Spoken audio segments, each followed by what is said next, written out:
السلام علیکم۔ میں آپ کو اپنے کہانی ٹی وی چینل پر خوش آمدید کہتا ہوں، جس میں ہم روزانہ نئی کہانیاں پیش کرتے رہتے ہیں۔ اسی طرح آج ہم ایک نئی کہانی کے ساتھ حاضر ہوئے ہیں۔ اگر آپ میرے چینل پر نیو ہیں، برائے کرم میرے چینل کو لائک، سبسکرائب اور بیل آئیکن کا بٹن لازمی پریس کیجیے تاکہ بر وقت آسانی کے ساتھ آپ کو میری ویڈیو ملتی رہے۔ چلیں آج کی ویڈیو کا آغاز کرتے ہیں۔ پرانے وقتوں کی بات ہے کہ ملک یمن پر ایک نیک بادشاہ حکومت کرتا تھا۔ وہ اپنی رعایا کے ساتھ بہت نیک سلوک کرتا تھا۔ اس کی 4 بیٹیاں تھیں، جن میں سے ایک شہزادی بہت حسین تھی، جس کی خوبصورتی پر باقی شہزادیاں نفرت کرتی تھیں۔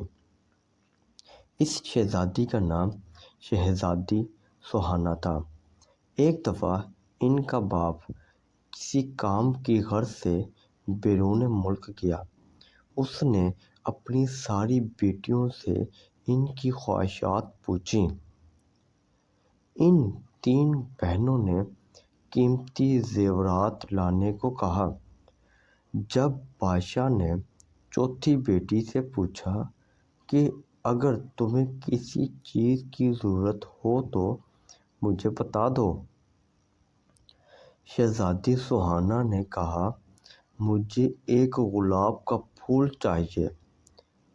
ان کا باپ کوئی نہ کوئی بات بھول جاتا تھا، اس لیے صرف شہزادی سوہانا کے لیے پھول لے آیا، باقی چیزیں وہ بھول چکا تھا۔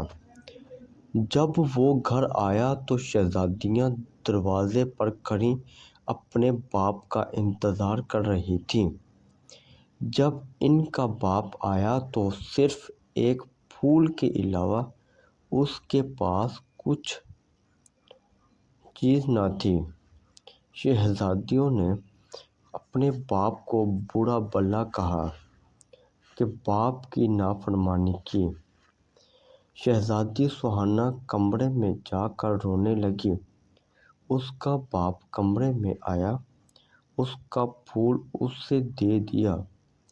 بادشاہ نے کہا، دنیا میں سب سے زیادہ قیمتی چیز والدین کی خدمت ہے۔ چنانچہ جب بادشاہ دوسری مرتبہ بیرون ملک گیا تو سب نے اپنی اپنی چیزیں لانے کے لیے کہا، مگر شہزادی سوہانا اس پر خاموش رہی۔ اس نے سوچا کہ اس بار کوئی ایسی بات نہ ہو کہ جس سے میرے باپ کا دل دکھے۔ تو اس بادشاہ نے اپنی بیٹیوں کے لیے زیورات لائے۔ راستے میں ایک جنگل تھا۔ بادشاہ اس جنگل میں سے گزر رہا تھا تو اس نے درخت پر بیٹھے ایک چمگادڑ کو دیکھا۔ وہ چمگادڑ اصل میں ایک خوفناک جن تھا۔ اس نے بادشاہ کو قید کر لیا۔ ایک شہزادہ یہ منظر دیکھ رہا تھا۔ اس نے اپنی تیز دھار تلوار نکالی اور چمگادڑ کی گردن پر دے ماری۔ چمگادڑ اسی وقت مر گیا۔ شہزادہ بادشاہ کو محل لے گیا اور ان کی بیٹیوں کو سارا ماجرا سنا دیا۔ شہزادیاں اپنے باپ کے پاس آئیں اور اپنے باپ سے نافرمانی پر معافی مانگی۔ بادشاہ نے اسی وقت اپنی ساری بیٹیوں میں سے سوہانا پر فخر محسوس کیا اور اپنی ساری بیٹیوں کو گلے لگا لیا۔ سب ہنسی خوشی رہنے لگے۔